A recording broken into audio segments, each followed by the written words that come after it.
Good afternoon, everybody. I've got your final topics here to go over with you today. I know you guys are so excited. You're getting so close. You're almost there. You can do this. You will be great.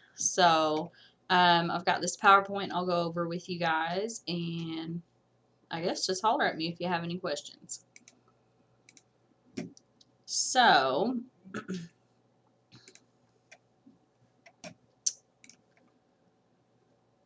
this is covering my portion of the comprehensive final, and we'll start with pre-op, post-op topics. We have 4 topics from this category. Basically, what I did in preparation for this is I looked at the PowerPoints that you had available for these topics and kind of pulled from them. So all of this should be a review. You do have access to those PowerPoints, but I've also got the actual PowerPoint and slide number that it's on listed in my PowerPoint for the final review. So in this PowerPoint, it's in the notes section. But also, basically, I took all of the content that you needed. So really, you shouldn't have to bounce around, completely up to you depending on how you study. So pre-op, post-op topics. We've got for pre-op, you need to understand the signs and symptoms of anxiety. You need to understand informed consent. Respiratory interventions post-op to prevent complications, and dealing with skin integrity issues post-op. So we will start with signs and symptoms of anxiety. Most of your patients are going to experience some level of anxiety, and they may even have fear depending on the type of surgery, what perceived effects it will have, potential outcomes, and just their personality. The level of anxiety may also be impacted by their ability to cope. So obviously, if they cope very well, it's going to help them with their anxiety. If they're not a good coper, then they're going to have increased anxiety. And support is really important, having that good support system. So again, lack of support can increase that patient's anxiety. So signs and symptoms that you're going to be looking for that indicate anxiety are anger, crying, restlessness, profuse sweating, tachycardia, palpitations, insomnia, diarrhea, and urinary frequency. Consent. I know we went over this in depth when we actually went over pre-op and post-op, but we're going to revisit it because it is very important for y'all to understand. So, obtaining informed consent. It is the RN's job to clarify facts and dispel myths that the patient or family may have about the procedure. The RN, according to your textbook, your med-surg book, acts as a witness to the signature, not to the fact that the patient is informed. That's important to understand. If the patient is not informed, it's obviously very important to notify the physician and document that you did this. If your patient happens to be illiterate, if they cannot read or write, you will read the consent to them. The patient may sign an X, and it does require 2 witnesses to be present and sign. So, preventing post-op complications, some respiratory interventions. This is something that y'all had difficulty with on the previous test. So, just understand the time frames here. So, obviously, we all know that deep breathing and coughing exercises are important for our post-op patients. They are done every 1 to 2 hours for the first 48 hours or more. Incentive spirometer is used hourly while the patient is awake for the first 48 hours or more. So remember, turn, cough, deep breathe every 1 to 2, incentive spirometer every hour. Early ambulation obviously is very important. Turning Q2. So you are responsible for turning the patient Q2 until they become mobile. And then obviously this is kind of a no-brainer, but you do want to monitor their pulse ox, and it needs to be maintained at their baseline or above 95%. Post-op skin integrity, so the healing process, it is not complete for up to 2 years. It begins on the first day, and within a few weeks, it appears that the tissue integrity is regained, but like I said, it's not actually a complete healing process until the scar tissue is reinforced, and that can take up to 2 years. So, how do you heal? Your epithelial cells will be growing in the fibrin, and strands of collagen will begin to fill the wound. And then that's how you get that closure. And then again, your tissue integrity appears regained, but it's really not completely healed. Drains and drainage. You need to note the amount, color, and type of drainage. Remember, you need to be specific with this. Sanguineous is bloody drainage, serous is serum-like or yellow, and serosanguineous is a mixture. Large amounts of sanguineous drainage may indicate poor clotting and internal bleeding. So that's something that is important. That would be a priority issue. Wound complications. So please understand the difference between dehiscence and evisceration. So with dehiscence, it is a partial or complete separation of the outer wound layers. It's also known as a splitting open of the wound. Whereas evisceration is a total separation of all of those wound layers with the protrusion of your internal organs. So in that scenario, when you have an evisceration, you need to get the site covered with gauze that's soaked in sterile saline. It's a priority to notify the physician. You can reposition the patient to a low Fowler's with their knees and hips bent, and you want to assess like their vital signs, their status every 5 minutes. For oncology, we also have 4 questions. So we will look at the characteristics of cancer cells, early warning signs or the caution that we previously discussed, care of patients with sealed radioactive implants, and nursing interventions for chemotherapy. So, characteristics of cells. Your normal cells have limited cell division. They have apoptosis, which is the programmed cell death. They are distinct in appearance, size, and shape. They have a small nuclear to cytoplasmic ratio. They do have at least one special function. Normal cells will adhere tightly together. They do not wander from one tissue into the next. They have a very orderly growth, and they are contact inhibited. So what that means is when a cell is, a normal cell is surrounded on all sides by other normal cells, their mitosis automatically stops. And each normal cell has 23 pairs of chromosomes. So with cancer cells, there is rapid and continuous cell division. They have an unlimited lifespan. They have a loss of a specific appearance. The nucleus in cancer cells is larger, and they do not serve a useful purpose. So cancer cells adhere poorly to each other, and they break loose, which deals, that's where you start to get metastasis. And then they do invade other tissues, again, with metastasis. So they will also continue to divide when they are touching on all sides. So they are not inhibited in any way. And they may or may not have more or less than 23 pairs of chromosomes.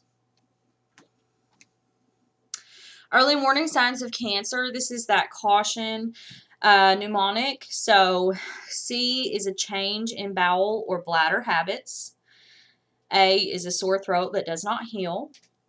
U is unusual bleeding or discharge. T is a thickening or lump in the breast or elsewhere. I is indigestion or difficulty swallowing. O, obvious change in a wart or a mole. And N is nagging cough or hoarseness. So just try to remember those, guys. So sealed radioactive implants, you need to be focused on specific interventions when you're dealing with patient care for patients that do have sealed radioactive implants. So they do need a private room. It will have a sign posted on the door. The door needs to be kept closed. You will wear a badge when entering the room to monitor your exposure, and it is important that you keep that badge only for yourself so it's accurate. You will be wearing a lead apron, so it's important to be aware that you don't want to turn your back. Visitors are going to be limited to 30 minutes daily, or as the hospital policy states. You don't ever touch the implant. You always use long-handled forceps to pick it up. So, pops out of place, whatever the scenario may be, yes, you do need to get it up quickly, but don't touch it. Use the forceps. And dispose of the implant and linens in appropriate containers. Chemotherapy, nursing interventions, you are going to monitor for side effects and toxicity. Teach the patient about infection prevention. They need to understand also the signs and symptoms to report at once, which will include fever, bruising, and bleeding.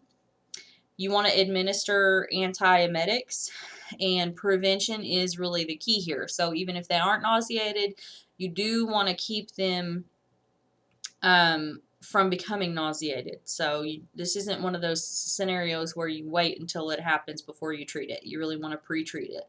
And the reason for that is because with chemotherapy, obviously a huge patient dissatisfier is the side effects, and sometimes the nausea and vomiting can be severe enough that the patient will stop taking the chemotherapy. So prevention is key.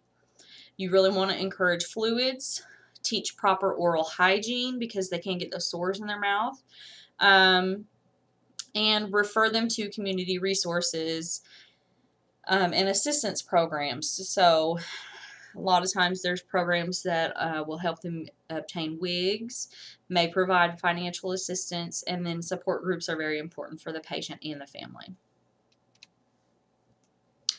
Our adult cardiac topics, we're going to discuss the assessment of heart failure, BNP, digoxin, aortic stenosis, cardiac tamponade, peripheral arterial disease, VTE or venous thromboembolism, angina pectoris, troponin, and cardiogenic shock. So with the assessment of heart failure, I just want you to understand the difference between the left-sided heart failure and the right-sided heart failure. So left-sided, you have fatigue. You really want your patient to be able to describe their daily activity so you know, are they taking one step and becoming fatigued, or are they walking a mile before it kicks in? They will have some dyspnea on exertion, dizziness, chest discomfort, and cough. And the important thing to notice here with a cough is with early onset heart failure, it may be just kind of an irritating, persistent cough. It's non-productive. Whereas with late heart failure, you've got that frothy pink sputum, and that's very urgent to deal with. And then the PND, the paroxysmal nocturnal dyspnea, where they have that feeling of smothering and panic. For your right-sided heart failure, they will have fluid retention. You'll notice the edema, abdominal distension, jugular venous distension, weight gain. Late signs for the right-sided heart failure are going to be ascites and anasarca. Another late sign is going to be jaundice. They may have nausea and anorexia related to liver engorgement or congestion, and polyuria at night. Laboratory assessment, you've got your BNP, and this is going to be used to differentiate between heart failure and lung dysfunction in a patient that has respiratory symptoms, because lung dysfunction is not going to cause any kind of elevation or anything in your BNP. So the BNP increases when ventricular filling pressures are high. So increased blood volume and blood pressure cause your BNP to increase. Levels may increase before the patient has symptoms. So remember, the benefit to this is that it allows you to have early intervention for these patients. So with the BNP, if the level is less than 100, it indicates there is no heart failure. 100 to 300 suggests heart failure. If it's greater than 300, it's going to indicate mild heart failure. And if it's greater than 600, it indicates moderate heart failure. Cardiac medications, digitalis. I know we went over this a lot for the test, but again, it's important. So we're going to review it again. So therapeutic level is 0.8 to 1.5. This does vary, but this is the level that I want you to know. Digitalis, what it does is it increases the contractility or the force of the contraction. It does drop the heart rate. So you want to hold if the apical pulse is less than 60. Now, this is for testing purposes. You know, you hold if the apical pulse is less than 60. But if you guys are familiar with using digitalis, physicians often will have you go ahead and give it because it does help so much with their heart. So obviously that's going to be physician preference. And you would just document, you know, that per doctor, whoever you are giving the digitalis, and the pulse is 54. So digitalis also inhibits your sympathetic nervous system while it enhances your parasympathetic nervous system. Very, very important to monitor for potassium imbalances, hypokalemia, and hyperkalemia. Hypokalemia will increase digitoxicity, whereas hyperkalemia puts them at a very great risk of cardiac complications. So very closely watch their potassium level. Signs and symptoms of toxicity are going to include arrhythmias, visual disturbances, nausea, and anorexia.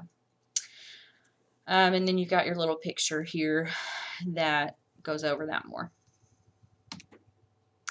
Valvular heart disease, remember aortic stenosis is the most common valvular issue, which is why you're seeing it again. It is a wear and tear disease, a disease of aging. Some symptoms that you may expect with aortic stenosis is going to be dyspnea on exertion, angina, syncope on exertion, fatigue, orthopnea, paroxysmal nocturnal dyspnea, harsh systolic, crescendo, decrescendo murmur. When the surface area of the valve becomes less than or equal to 1 centimeter, surgery is indicated on an urgent basis. If the patient is symptomatic, they have a very, very poor prognosis without surgery. And you want to make sure that those patients that are waiting on surgery understand the importance of limiting their activity to decrease their heart strain until they actually have that surgical procedure. Cardiac tamponade is a medical emergency. You want to notify the physician immediately. Signs and symptoms are jugular venous distension, paradoxical pulse, which is when their systolic blood pressure is 10 or higher above on expiration than inspiration. So their pressure increases, their systolic blood pressure increases to 10 or more when they are breathing out than when they're breathing in. You will have decreased cardiac output, heart sounds will be muffled, and it leads to circulatory collapse. The procedure used to alleviate this issue is a pericardiocentesis, where they go in and remove the fluid to relieve the pressure on the heart. So then you have your little picture here that shows your pericardial sac, and then you've got that fluid buildup within the pericardial sac. So it prevents the heart basically from pumping effectively. Peripheral arterial disease that does have stages 1 through 4. You will be dealing with claudication with PAD. So that is one of the things that differentiates it from the vascular disease. So depending on what stage they're in, they may have no claudication, and then intermittent claudication, and then persistent claudication. Not really crucial that you know the breakdown of that. Just understand that there are 4 stages, and they may or may not have claudication depending on what stage they're in. You also have ulcers with peripheral arterial disease and necrosis and gangrene if they are not treated. So for your assessment, you're going to have hair loss.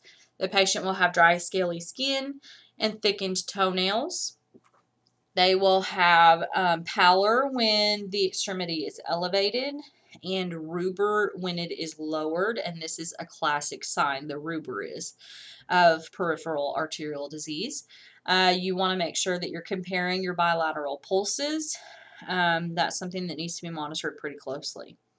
And the ulcers have that punched out appearance. So they're very clean edges. It just looks like it was punched out. Venous thromboembolism. So your thrombus formation is a result of Virchow's triad, which is you have a stasis of blood flow, endothelial injury, and you are in a state of hypercoagulability. Risk factors for this are surgery, ulcerative colitis, heart failure, cancer, if you're on oral birth control, immobility, phlebitis, and smoking. And like we discussed previously, the presence of multiple risk factors puts the patient at a greater risk. One that's very common is women that are smokers that also take oral birth control. It puts them at a higher risk. Prevention of VTE, you're going to use anticoagulation. So that's going to be like your Lovenox, Coumadin, things like that. You want to try to avoid oral birth control. Obviously, that's not an option for everybody. Sometimes that's just going to be something that you can't change. You want to really make sure that the patient stays hydrated, that they are active, especially with their legs, since the legs are the most common place to get that clot. It's important that if they do have decreased activity, that they do leg exercises. You want to make sure that you have TED hose in place or SCDs in place as ordered. And then obviously ambulation is very important. For your angina pectoris, you've got the 2 different types. You've got chronic stable angina, and then you've got unstable angina. So with the chronic stable angina, the patient will have chest discomfort or chest pain. It is precipitated by exertion or stress. It follows a very consistent pattern. So maybe every time they mow the lawn, they have angina. That is what it's meaning by a consistent pattern. And it is relieved by nitroglycerin or rest. With unstable angina, your chest pain is going to occur at rest. It causes severe activity limitation. You will have an increase in the number of attacks and the intensity of the pressure. And unstable angina is poorly relieved by nitro and rest. So you've got the 3 different types of that. You've got new onset unstable angina. Prince-Metal's, that is the condition that they have random episodes of angina, and it really is a debilitating disease. I've taken care of a patient that every so often she comes to the hospital and she has to be placed on a nitro drip, sometimes for days at a time, and then it will subside and she'll leave. But while she's experiencing these episodes with Prince-Metal's, I mean, she basically can't do anything. It's a really awful thing. And then you've got pre-infarction unstable angina, which just is your body's way of warning you, basically, hey, we're having an issue going on, and that's, you know, you really need to get it checked out. Laboratory assessment, you also want to look at your troponins. These are most commonly used. So the troponin is a myocardial muscle protein that is released with injury to the cardiac muscle. Troponins T and I are not found in healthy patients, so it is specific to cardiac trauma or issue. They do indicate cardiac necrosis or an acute MI. They have a wide diagnostic time frame. They're commonly trended every 6 hours times 3, and then sometimes they'll do them as needed, but that is the most common pattern with them. And then finally, your last topic here, we've got cardiogenic shock. So your signs and symptoms of cardiogenic shock are tachycardia, hypotension. Your systolic blood pressure is going to be 90 or less than 30 from the baseline. Your output is going to be less than 30 mils an hour. The patient will have clammy skin, decreased peripheral pulse, tachypnea, confusion, and pain. Cardiogenic shock is most commonly caused by a severe heart attack, and it is the leading cause of death in an acute MI. Your treatment options for cardiogenic shock are going to be to relieve that pain, decrease the cardiac oxygen requirements, and then your intra-aortic balloon pump will often be used in this scenario. All right, guys, so good luck. Remember, you're sweating today, but you can smile tomorrow.